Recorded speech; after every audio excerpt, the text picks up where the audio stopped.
Today is December 22nd. I think it's Friday. I'm not even sure. And this is William Michael of the Classical Liberal Arts Academy. This morning, in the comments on one of my talks, someone commented and wrote that every one of my videos, every one, is insulting. He complained and said, "I wish that just one of your videos wasn't insulting, didn't include insults." That's a pretty serious claim, that every single video or every single talk that I make includes insults. And when I think about it, I don't agree. I don't believe that my talks or videos include insults. It's possible that I may make an insult occasionally, but I'd also remind critics that I published hundreds and hundreds of hours of talks. And so if there's anyone who's going to commit a fault, it would be me, just because I'm the only one whose speech is being recorded all the time. But I've had to deal with criticism like this ever since I started the Classical Liberal Arts Academy. And I really, at this point in my life, I'm 48 years old. I've got 10 children. I'm happily married. I'm studying at Harvard University. I'm running a successful Catholic educational program. I'm in the midst of being approved for accreditation. I'm a lay Dominican. I feel like no matter how many positive achievements, how many positive works a person can have, how many good things, how many virtuous achievements can recommend someone, this modern accusation of being arrogant or uncharitable can never be avoided. It really can never be avoided. You can listen to my talks, as I said, for hundreds of hours, and I guarantee you will never hear any profanity. You will never hear any distasteful jokes, any coarse jesting, anything rude, anything crude, any vulgarity. And despite all that, there will still be someone somewhere who hears something they don't like and decides to label me as insulting, arrogant, uncharitable, totally ignorant, clueless. This morning another comment called me a smartass.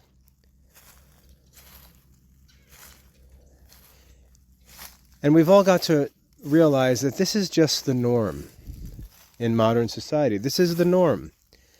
And it can't be taken seriously. It can't be taken seriously. And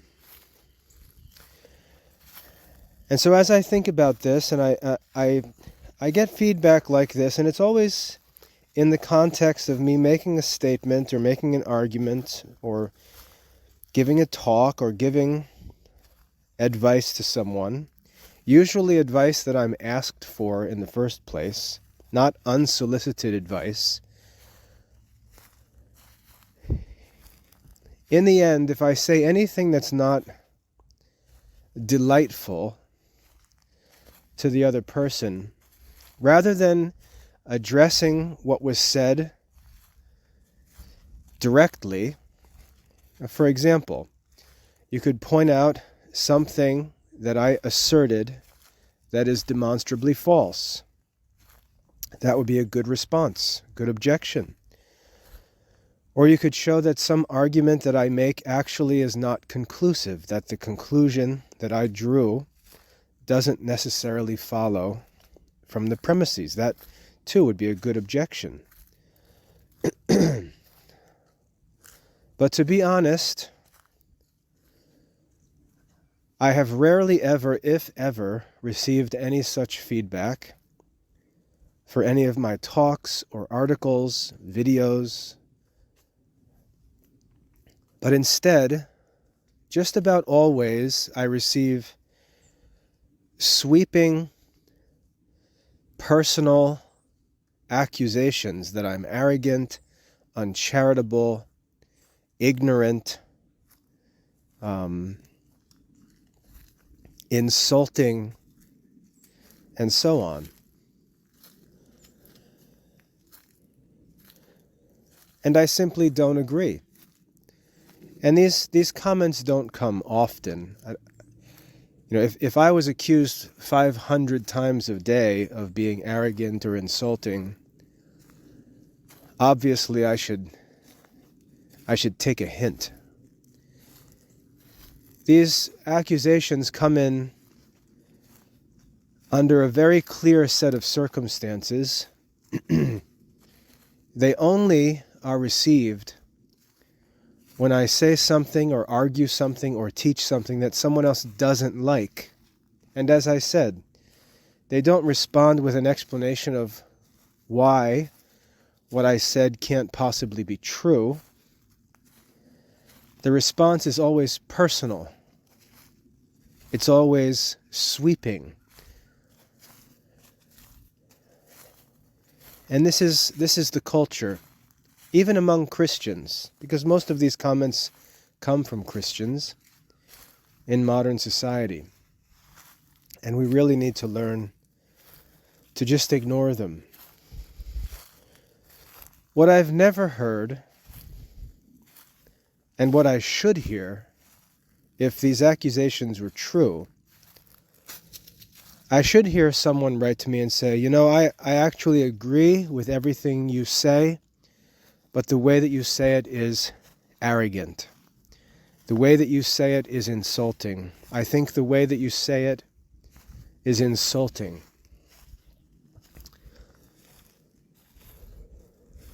That would be a more credible sign that something was wrong with my attitude.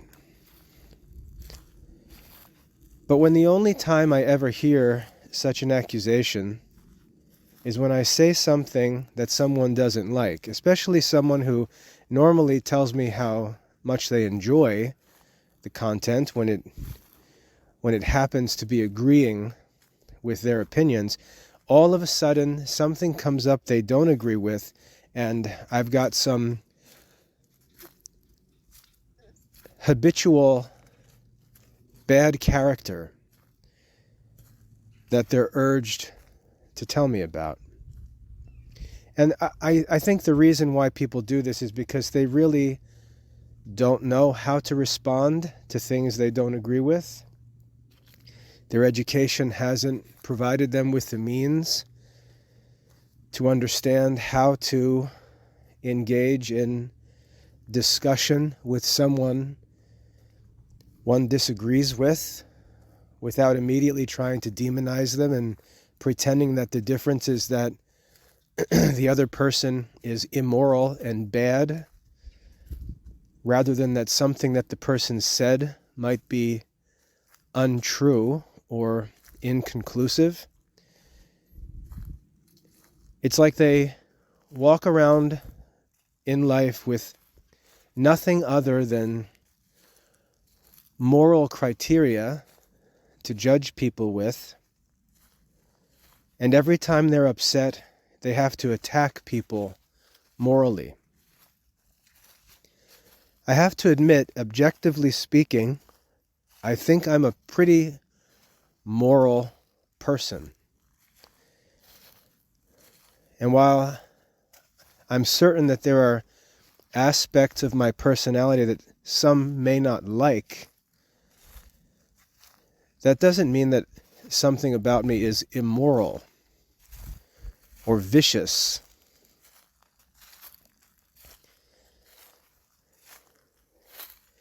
And what I've concluded is that whatever it is about my personality that some may not like, it's my personality. And many of these people who criticize me or complain about my personality will turn around and say good things about some of the work I've done, some of the things I teach, my ability to explain things clearly, and so on. And I have to admit that if it weren't for those aspects of my personality that people don't like when I disagree with them, if it wasn't for that personality, I wouldn't know or study or teach or do most of the things that I do. It's my personality that actually has caused me to study as I study, to live as I live, to work as I work, to teach as I teach, to talk as I talk, to write as I write, and so on.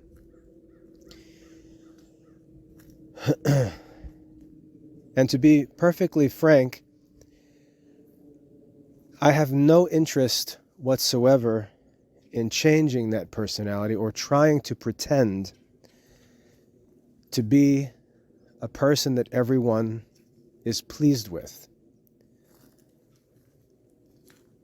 The world is already filled with people who spend their lives trying to please everyone else. It's normal in business. We see it all through politics. It's common even in the church. Many people think that the only way to get ahead is to try to please everyone, to have everyone think you're friendly, to have everyone think you're nice, to have everyone think you're always happy, to have everyone think you have everything. And I simply don't live in that society. I don't live in that environment. I don't live a life that's very fragile and dependent on the favor of many other people. I live a largely private and independent life, and there's not a whole lot that anyone can do to negatively affect me. Normally, when they get angry, people threaten to do things to me that I really don't fear. For example, they'll threaten to give bad reviews to others about the Classical Liberal Arts Academy, as if I'm begging for students to apply, as if I'm promoting the Classical Liberal Arts Academy desperately all over the internet. No one's doing that. I already have my established means of promoting the academy. They're very, very strategic and specific. I don't advertise broadly. I don't think that most students can succeed in our program. And I know exactly how to target students and families that can succeed. And I do so. And the Classical Liberal Arts Academy for 15 years has grown steadily despite occasional threats from angry individuals who swore that they were going to destroy everything that I do and make sure that every Catholic knows to never study in the Classical Liberal Arts Academy. The arrogance, I would argue, is in the mind of the person who thinks that they have such influence and control over other people. They're really out of touch with reality. Don't have the influence to control other people's decisions that they imagine they have. They don't have the ability to destroy other people's works that they think they have. And yet they go around making threats like that. I'm going to make sure no one enrolls in your Who? Who are you going to discourage from enrolling in the academy? Are they even being asked to enroll in the academy? Probably not. It's just this lack of self-awareness that plagues this kind of craziness where you think that you're going to go cancel people because something you heard in a talk was unpleasant to you. I've heard these accusations from the first days I opened the Classical Liberal Arts Academy.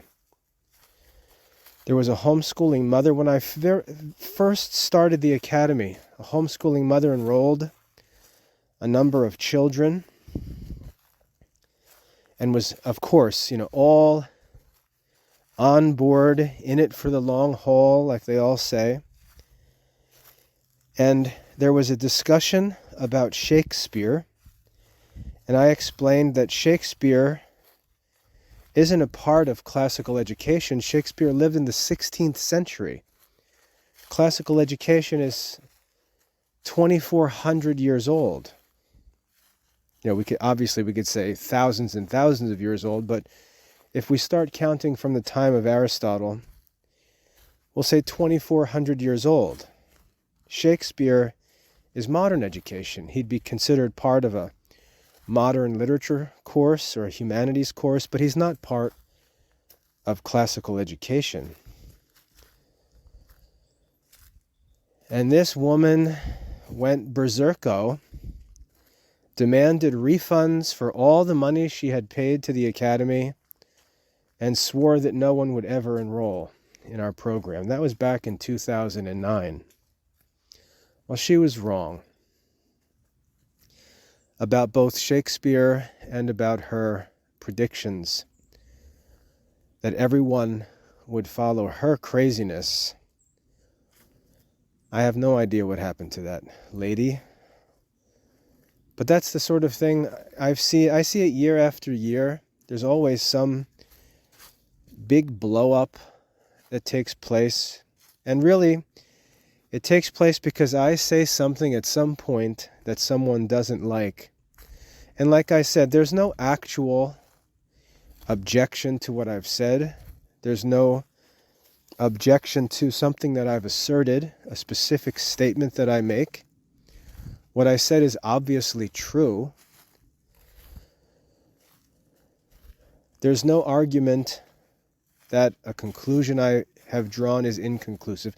It's just these crazy, emotional,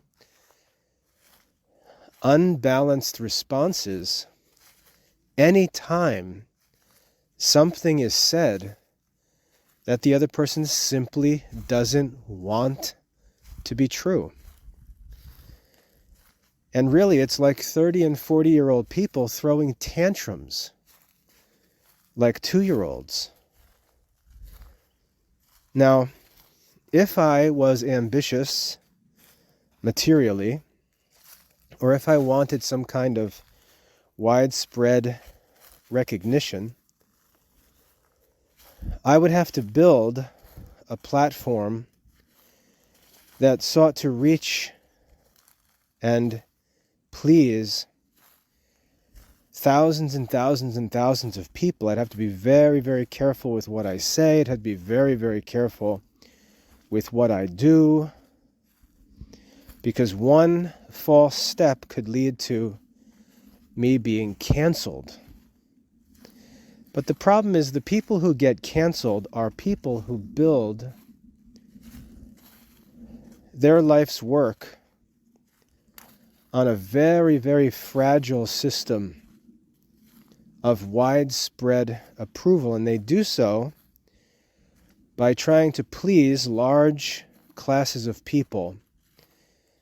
They rise very quickly and they fall very quickly. And when most people hear something they don't like from someone whose talks are published, they just imagine that the person is operating such a system, a big house of cards that with a little bit of negative publicity could easily be pulled down to the ground. And it's just not true. Certainly not true for my life.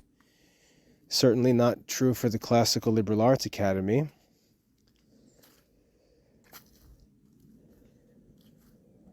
And the arguments really are irrational. And the reason that I'm talking about this is that I know that this is going to continue. And sometimes I'll admit it, it can get to me. I can lay in bed and just think, am I really doing this wrong? Should I really change this? Should I try to be more like this, and so on? But what's funny is that the personality,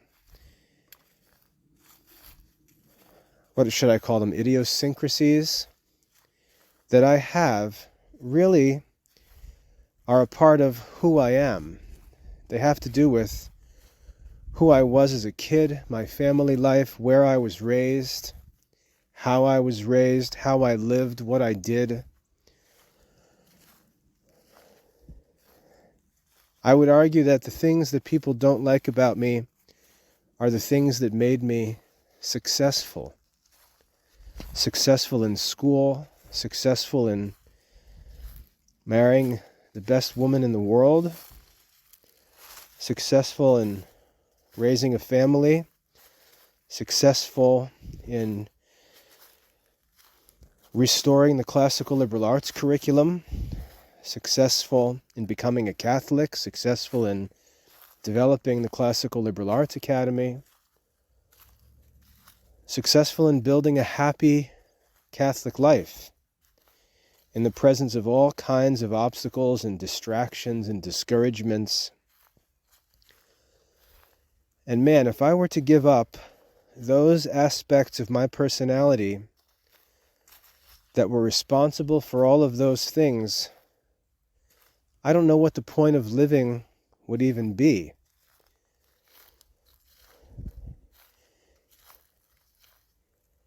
And what I realize as I think through this, I realize that the right response that people should have should be to say, you know what, I don't like this aspect of this person's personality, but he's valuable for this. He's valuable for that. I use him for this. I enjoy him for that.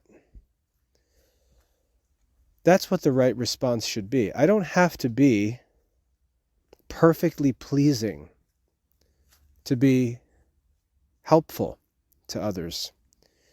I don't have to stress about pretending I'm something that I'm not. I don't have to stress about trying to reach people who I shouldn't try to reach, or please people who I'm not going to please. And I know that beforehand, and frankly, I don't want to try to please them. But rather than have the speaker change to become more vanilla, to become more soft-edged, as it were, to be pleasing to everyone will just make the speaker useful to no one. And the world is filled with these kinds of people who really don't know much, really don't study much, really don't do anything different, really don't offer anything great, but actually study and work just to avoid upsetting anyone or disturbing anything. And I think that life is miserable. I think that life is miserable. And inasmuch as I have a different background than anyone else, I have different physical characteristics than anyone else. I have different relatives, different connections, different opportunities than anyone else. I also have a different personality than anyone else. And I have no interest in being anything other than I am. In fact, this may sound goofy, but I really like myself. I enjoy being who I am, and I find that my personality, and I can explain it better than other people can because I know exactly where it comes from and how it was formed. I really believe that the same personality quirks that annoy people are the strengths of my personality that have saved my life. And I think the most important thing is for me to identify those things and be careful to protect them, because they're what actually make me useful. And I'm not sharing this as some kind of selfish rant. I'm saying this because the same is true for others as well. We have to learn to share our experiences, our knowledge, lessons we learn, skills we develop. And we have to be able to do so with no pressure, no concern that everything we do will please everyone. And we shouldn't be asked to do that. We should be allowed to present something useful and have aspects of our personality or character that others don't like be overlooked for the sake of what's useful. That's how community actually works. We don't all have to be perfectly pleasing, and in addition to that, be uniquely helpful. That idea is even beyond perfection. And I think it's one of the reasons why people are so miserable, why they can't work together. There can't be any community. We can't participate in existing institutions. We can't just help make things better. We can't accept the work other people do. We can't understand or appreciate that someone is just contributing one thing, and they should be valued for that one thing they contribute. And I think that all of this irrational criticism, this fault-finding spirit, I think it goes back to a deep theological problem in the person's soul. It goes back to a deep problem. And that problem, I think, I'll propose this and you can tell me what you think. I think it goes back to a deep problem that has always plagued Christian people, which is a practical denial of the doctrine of original sin. Because original sin is dependent on divine revelation. There's no evidence of original sin in nature. It's not something that's self-evident. The belief that every human being is born as a corrupt creature, inclined to evil, depends on one's belief in sacred scripture, in what we're told in the books of Moses about the origin of man. The belief that every single human being is born corrupt. Not totally depraved like the crazy Protestants taught, which was condemned at Trent. Not totally depraved, not as bad as they can be, but corrupt, not as good as they should be. We're all corrupt. We're all fallen. We're all inclined to sin, and we're going to continue to be so until the resurrection. And the work that we do as Christians, while as individuals we should all be striving for perfection, and that perfection is a moral and spiritual perfection. It's not physical perfection. It's not necessarily psychological perfection.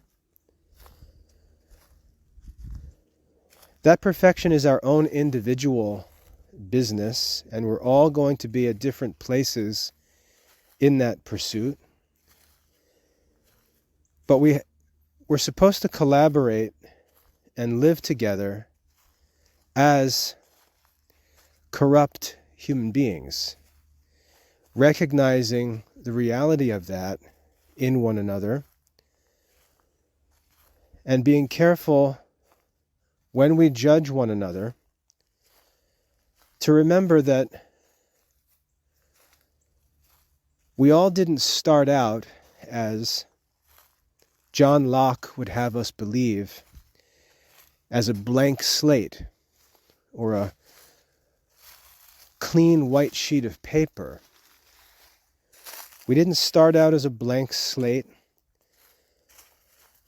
We didn't make ourselves bad in every way that we happen to be bad, but we're also influenced by the badness of others.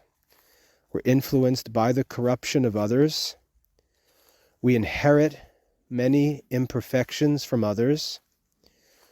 We have to go through different experiences that shape and mold us in different ways.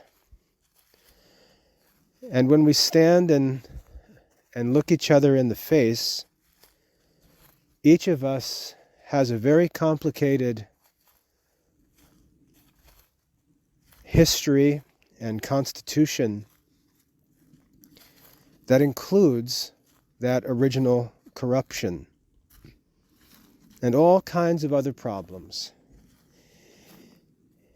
And when we see someone in the world doing something that's good, or I should say, doing something that's truly human, we should appreciate it and not take it for granted. We should be thankful for it. Because we don't deserve it, it's not necessary, it's not natural. And if we learn to assume as Jesus did when he was alive and taught, and when I say alive, I mean in the flesh on earth, we should think of man and speak of man as Jesus did.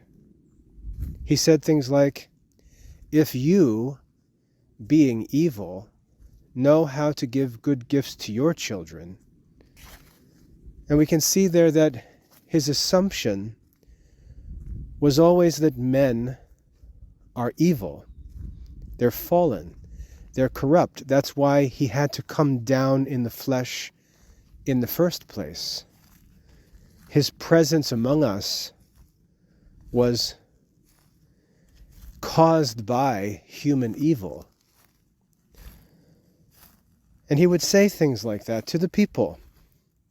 If you, being evil, and notice he's not talking to some extraordinarily bad group of people. He's actually saying something good about them. He's saying, if you, being evil, know how to give good gifts to your children, how much more will your heavenly Father give the Holy Spirit to those who ask him? He's actually complimenting people. He's saying you do well. But at the same time, he's saying that in the context of knowing you're evil. He didn't say we're evil. He said you are evil. And that's how Jesus thought about men. He knew they were evil. He knew they were corrupt. He knew they were inclined to sin. He knew they were subject to all kinds of temptations and external influences. And any time that he interacted with men, he did so in that context or in consideration of that reality. And you might think, well, that would be awfully negative, wouldn't it? To assume everyone is evil? No, because it's not an actual evil.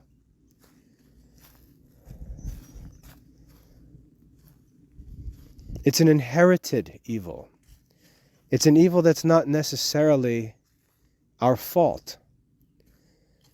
It's like being crippled from birth. No one is being cruel to say that person is crippled. But at the same time, nobody holds that person guilty for being crippled. We understand that he was born that way. And even though I was a punk when I was a kid,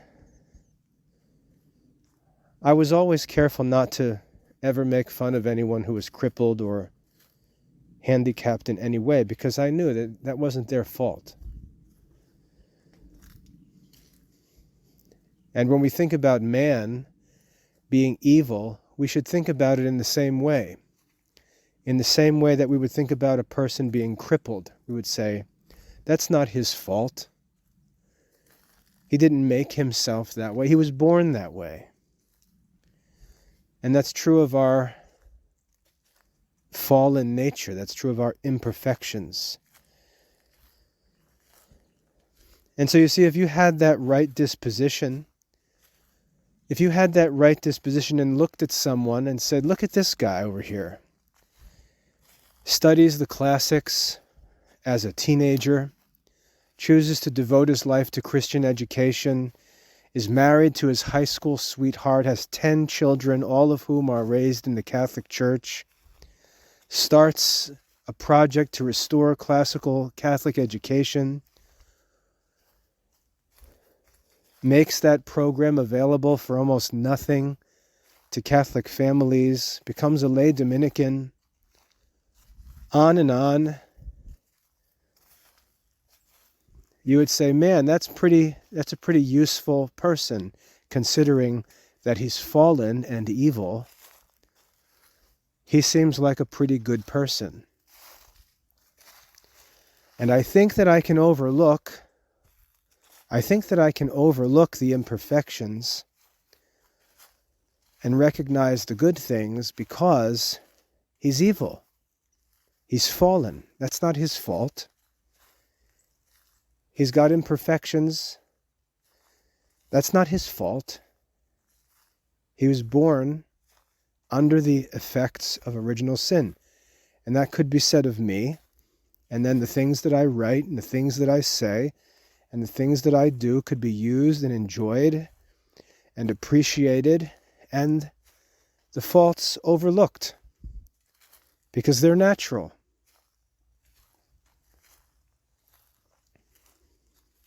But that's not how we're judged. We're judged by this Pelagian view that we were born pure. And if there's anything impure in us, it's sort of our own actual sin, our own sought after evil. And you can see how that disposition causes us to take the good things that other people do for granted and blow their imperfections out of proportion, as if we should expect good and be horrified to find anything less than perfect. Whereas the reality is, if we think about man rightly, we should expect to find everything bad and be pleased to find something good. Be appreciative of it, make good use of it, and simply filter out the undesirable things, simply because we understand that the good that's being offered is being offered by a fallen human being. I remember when I was a little kid, my father, on his dresser, he had this little stone horse. And it was this ugly little thing that he always had on his dresser. And I never understood why he had it on his dresser, because there was nothing really nice about it. It was a carved horse, a horse carved out of stone, but it was a pretty bad carving. And I remember one time asking my dad, why do you have that stone horse thing on your dresser? And my dad told me that when he and my mother went on their honeymoon, they were at a place somewhere in California where they went, and there was a town they visited, and there was a boy there. I don't know what his age was, but there was a boy who was blind, and he made these little stone horses. He carved horses out of stone, and they sold these horses to tourists. And they were these horses carved out of stone by a blind person, however old he was. I know he was younger, but... And so people bought these horses, not because they looked like something that had been carved by Michelangelo, but because they were carved by a blind boy. And they were appreciated not because they bore a perfect resemblance to a horse, or because they were some extraordinary piece of artwork, but they were appreciated relative to the condition of the person who made them. And my father kept this horse on his dresser all through the years when I was at home when I was a kid. And the reason why he liked it was because it was carved by a blind boy. And you can see how when we deal with physical disabilities, I could say physical misfortunes, we judge things relatively. We appreciate things relatively. And that's how we should look at the work that each of us offers. We should judge it relatively. If someone offers a service, let's take the parish priest. We look up there and we see our parish priest, and we can zoom in on all his imperfections. We can talk about all of the things we don't like about him. We can talk about how many things could be better, all the things he does badly, on and on. We could look at a person like that, but I think that that's a perverted way of looking at another person. Rather, we should look at a parish priest and say, this is a fallen human being. This is a person who was born in original sin. This is an evil creature, fallen, separated from God, deprived of original innocence, subject to concupiscence all the days of his life. And yet, in spite of all of that, despite the fact that the world is filled with places to seek pleasure, the internet is filled with all kinds of filth, this individual soul somehow managed to overcome all of the potential, all of the opportunity for evil, and end up as a servant of the church in the Catholic priesthood.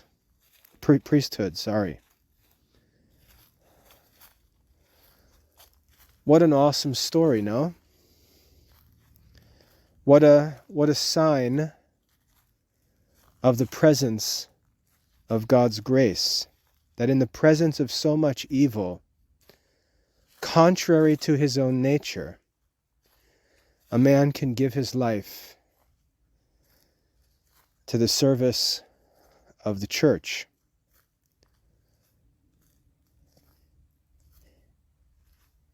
And if you judge the man's life in context of his fallen nature,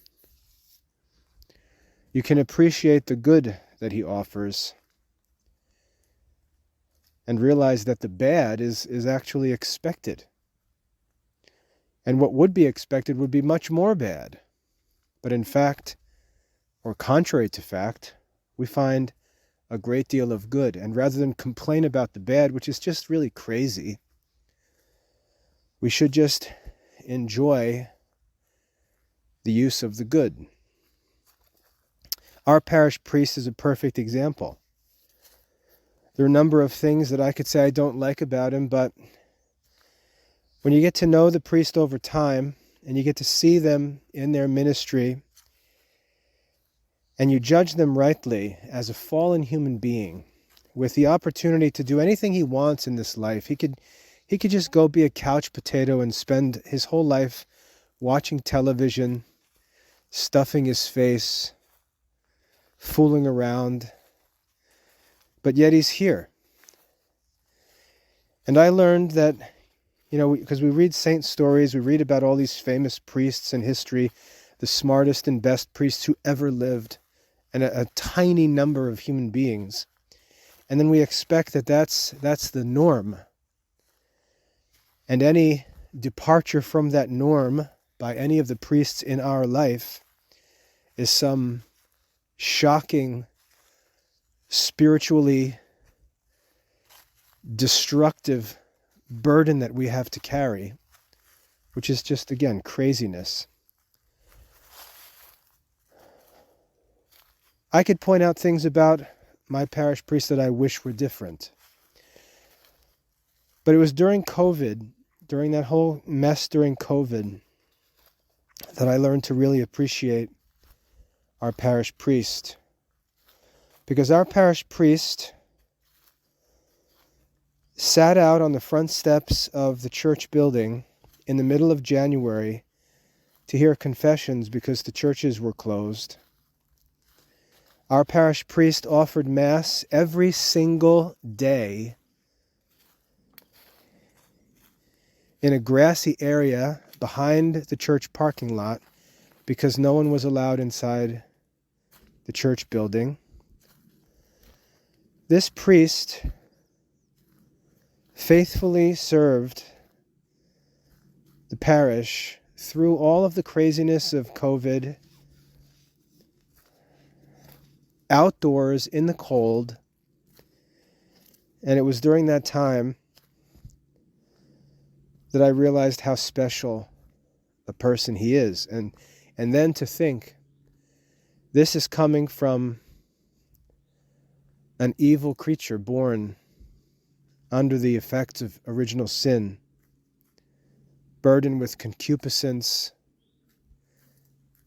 doing these good things. This is a man filled with God's grace, doing things that are actually contrary to his condition.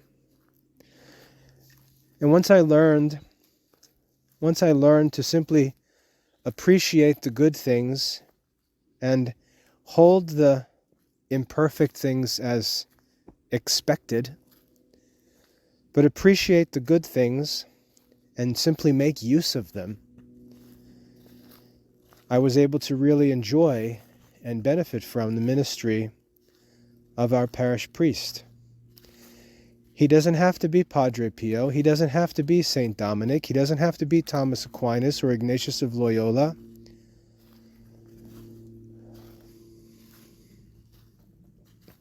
Those are extraordinary, historical, isolated individuals. And thank God for them. But the whole point of the church is that imperfect, fallen individuals collaborate with one another, sharing individual graces, individual strengths that God gives to them in his own wisdom, and God forces us to live together and overcome all of those imperfections by an intelligent and rational collaboration. where our theology actually informs our behavior. Our knowledge of divine revelation actually teaches us how to think about one another. And we learn to produce great good, really incredible good, without having any members among us being perfect. And that's how the church actually works. And so we shouldn't feel a need. As individuals, so many Christians are hamstrung by this feeling of inadequacy. They feel that they can't contribute because they've got this problem or this background or this imperfection or this weakness or this trouble.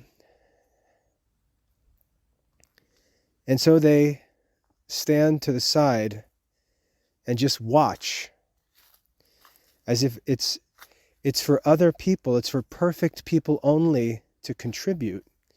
And part of the reason they do that is because they're received by people who are thinking falsely and acting badly and giving off the impression that you can only contribute here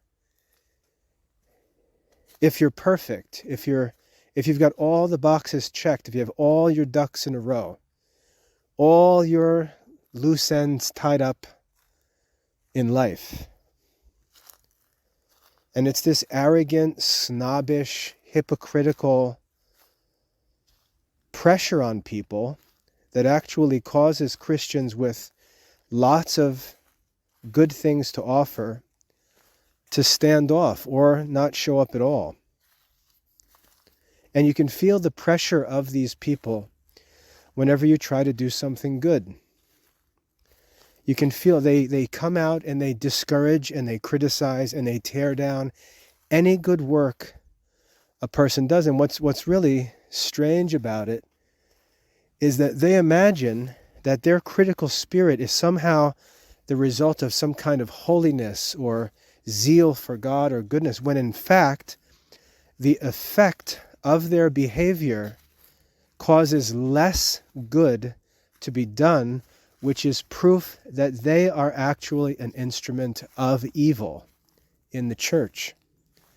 They're actually an instrument that is preventing the good that can be done from actually being done.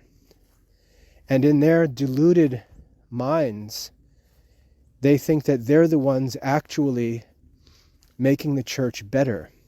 They think that they're the ones who are actually most zealous about the church. But their idea of the church is a false idea about the church. The church doesn't need everyone to be beautiful and wealthy and educated and successful. It's each individual in the church contributing in some unique way without any obligation to be perfect in every other way. And it's the accumulation of all of those contributions that actually makes the church to be this sacrament of salvation that Christ intended it to be. It's why we're left in an imperfect state for our entire life. The church, when it operates like this, it actually becomes a marvel, because it accomplishes all of the most beautiful and amazing things, and yet it does so with all kinds of troubled individuals. And this is why Jesus said that the world would know that we are his disciples by the love we have for one another. The world will know that the Christian church is true, not when it's filled with all the beautiful people, not when its parking lots are filled with all of the finest cars, or its buildings are all designed by the most famous architects and built of the most expensive materials, not when its music is perfect, but he says the world will know that you are my disciples by your love for one another, because it's that love which, if you think about St. Paul's description of love in 1 Corinthians, he says love is able to overlook faults, or love covers a multitude of sins. Love is patient. Love is able to bear with the faults of others. And so love is what enables the church to extract the good out of an imperfect person, and to do that from each person, and to gather all of that good together and have there be a collective good that really approaches perfection, and have everyone in the community enjoy all of that accumulated good, even though none of them are like or as good as that accumulated good. And of course we know this from so many different aspects of life. We learn this in teamwork. When we play sports, we learn that we can accomplish much more together than we can as individuals. We know all this is a basic human observation. We know these things. But this is how the church is supposed to work. And this spirit of criticism, where you think that because you find people's faults, you've somehow won and proven yourself to be superior, it really just shows that there's something wrong with your view of the Christian life and your view of the church. Think of the religious orders. In Christ we have the perfection, we have the fullness of the Godhead dwelling bodily. And if we think about the religious orders in the church, we see that each of the religious orders takes up a piece of that divinity in Christ, of that grace of the Holy Spirit. And so none of the religious orders are Christ-like in any complete sense, but they're all Christ-like in some particular sense. In the Franciscans, we can see Christ's generosity and simplicity. In the Dominicans, we can see Christ's wisdom. And it goes like that through all of the religious communities that are approved by the church. We see a different charism, a different manifestation of some aspect of Christ's grace. And all of those orders, even though they're all different, yet they all maintain unity. And the work that they do all gathers together in the church for the benefit of all. And that's not only true of the religious orders, that's true of every individual Christian person. And just think how different you would feel if you knew that any time you offered something good, it would be received with appreciation. And your faults wouldn't be brought into focus, but you would simply be thanked for the contribution that you made. Imagine how happy that church would be. But this is why when I hear criticisms of my personality or I don't think people realize that the good they may appreciate that I do would not be possible without some of the things that they criticize. And in God's providence, I was wired in a way, and I was formed in a way, to prepare me for a specific role in the church, some little tiny piece of the work of the Christian people. And that personality, that disposition, has allowed me to do that work. And the work is useful to some people in some degree. And it's coming from a fallen creature. And it comes with some baggage. And we've got to learn to set the baggage aside and ignore that and appreciate the good. And realize that the good that we offer,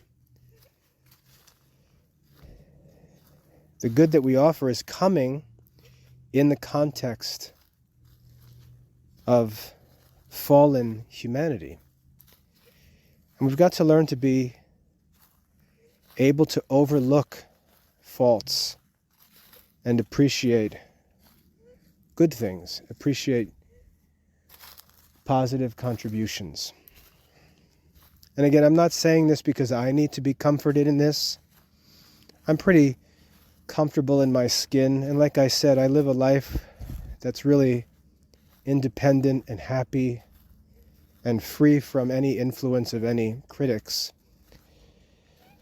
But I'm sure that there are others who struggle with these things. Again, I think my personality, the personality people don't like, actually allows me to be stronger in these areas and not really care too much what people say. I think people say things a lot of times that would really affect them, and they can't imagine that they could say it to someone else and the other person not really care. But if you have things in your life that you would like to do, that you'd like to contribute, that you think are good, I think you need to take the courage to go and contribute them and offer them, and expect to have that negative feedback from some who are wrong. And I'm not talking about going and, starting your own Protestant church, obviously. Not something foolish and ridiculous. I'm talking about some humble, simple, good work that you can do that isn't going to come in the perfect package with every single part of it perfect. But you can make some contribution. If there's some good that you'd like to do or that you'd like to contribute to, realize that it doesn't have to be everything. It doesn't have to be perfect. And you've got to go contribute it, not for the sake of people standing around judging it or for the response you'll get, which will likely be unjust. But you've got to contribute it knowing that God inspires us to do good things, and He observes us as we do them, and He promises to reward us for doing them. And a perfect example to think about is the widow in the gospel who gives her penny. She has nothing. What is she going to do? Show up and offer to be a contributor? You can imagine they'd kind of laugh at her. Oh, here comes this poor old widow ready to make her donation. Get ready. Hope the basket's big enough. And she drops in a penny. And she actually is the one that Christ is pointing out to the disciples, unknown to her, unknown to the critics. Christ is there and actually points her out and explains that her contribution is to be judged relative to her condition. This woman put in all that she had.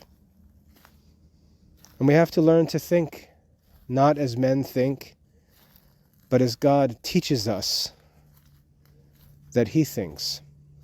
And we've got to have the courage to do our good works because we find fulfillment in them. They give us joy. They give us peace. It's good for us to do good. Jesus said it's more blessed to give than to receive. And we've got to learn that in giving and doing good, we actually make ourselves happy. You know, the prayer of St. Francis, it is in giving that we now receive. And so you've got to have confidence to go and offer your gift and offer your service with all of its imperfections, not troubling yourself about that, because that's human, that's natural. What's supernatural is the good. And that's what you should focus on, and realize that you don't have to do everything, because the church gathered together by everyone contributing a little. It's the entire church gathered together that actually does Christ's work in the world. So anyway, I deal with this kind of criticism all the time. It doesn't affect me. Again, my personality was formed in growing up in a working class family, public school kid, Central Jersey, playing sports. These things just don't affect me at all. I get more criticism from my own family members in jest than anyone could offer me in any kind of serious environment. And if there's one thing that I could say I've been smart about, it's in not allowing my work to be dependent on others, not being ambitious, not trying to reach higher or further, but keeping things close, keeping things safe, and keeping my work out from the reach of others so I don't have to worry about that kind of stuff. But if you face that kind of negativity and criticism, you've got to learn to ignore it and understand what's actually wrong about it and do the good that you want to do. So I hope that's helpful.